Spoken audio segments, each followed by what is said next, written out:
Hello ladies and gentlemen. Today's topic of conversation will be the epic hidden wave hero, Mackin. I know a lot of people have very strong opinions surrounding Mackin, and rightfully so. He's probably the single strongest epic DPS in the game as far as raw damage output, and he does trivialise the campaign in a lot of ways.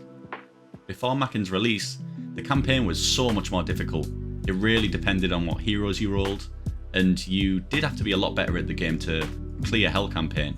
Not saying that people that use Mackin to clear Hell aren't good at the game, just that Mackin made it a lot easier. But there is something I'm seeing a lot. There are a lot of people that seem to think Mackin is an incredibly overpowered character all the way through the game. And today I'd like to talk about why that isn't the case, and why I personally believe that after Hell campaign, Mackin falls off significantly. So why do I think that? Well, the number one thing is that because he takes multiple turns in a row, he cleans buffs from himself. If you've just finished campaign, then you're likely got yourself Calf E0. If you did the Hez challenge, you might have a copy or two of Hezonia.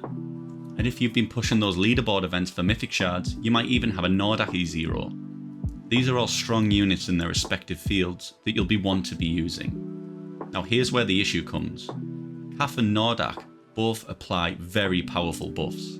Nordak applies the ability to be invincible, whereas Calf applies consolidation and her infamous counterattack. And these two abilities do synergize with each other as well.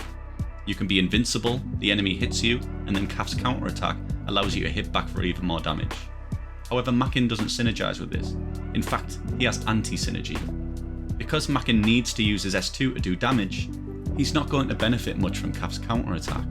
And when he does use his S2, because that takes a full turn, that removes one turn of Nordak and Calf's defensive buffs, which means he very easily gets himself killed.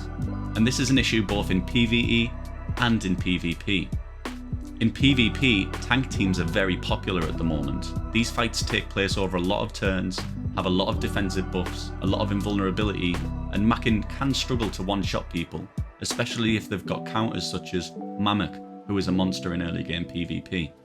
If he doesn't have his defensive buffs up, he's just going to get instantly killed, and he won't be able to get much done. The same goes for dungeons. Unfortunately, because Mackin doesn't have good survivability, he's bad in dungeons. The problem with dungeons is you need to last for a long time, and if your DPS dies, then you're not going to finish the dungeon. Another point to make is that single target damage just isn't as useful as damage that hits multiple heroes at once. Although Mackin can do a lot of burst damage, he's not going to be able to clear multiple enemies very quickly, and this is another detriment to him. If we're looking at other early game content, like Tower of Mark, we'll see that his E1 actually causes issues, as when you're fighting the blue tower boss that heals when you use non-single target damage, Mackin can accidentally heal the boss and make it incredibly difficult to clear, which means you can't even really clear Tower of Mark with Mackin as a DPS. Now don't get me wrong, Mackin is not a bad hero. He has his niche uses, and you'll likely still use him throughout the entire game in various areas. His single target damage means he can do a lot of damage to bosses. And with the new content that requires bleed only teams, that's a great place to use Mackin, as well as Wuthering Coast and other areas if you don't have stronger DPS.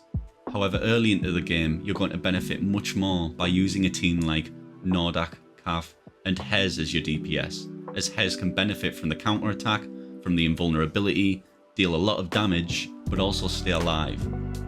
Unfortunately, I've seen quite a lot of players that invest all their best resources into Mackin, that give him all their best gear, because they think he's that strong.